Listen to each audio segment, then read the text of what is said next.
In the bitter winter of 1913, the American Midwest braced for yet another storm. Dubbed the White Hurricane, the late November weather system wreaked havoc across the Great Lakes, capsized vessels in 80-mile-per-hour winds, and knocked out vital lines of communication. Waves battered and obliterated a Chicago seawall along the shores of Lake Michigan. 60 miles due west stood the township of Sycamore, Illinois.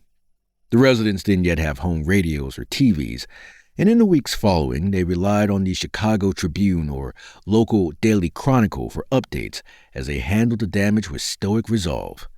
On December 13th, Everett Swanson paced his farmhouse floor with thumbs hooked into his suspenders. Though he knew he still had fences to mend, his mind was on more pressing matters. His wife was in labor. It had been hours now. Groans carried through the walls from the other room, and candlelight flickered weakly beneath the floor. Dear God, how much longer? Is everything all right?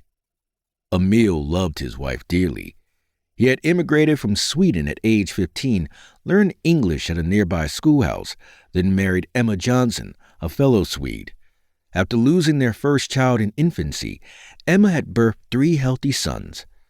This morning, their boys had wanted to know if they'd be getting another brother this time, or a baby sister, and Emil couldn't provide an answer.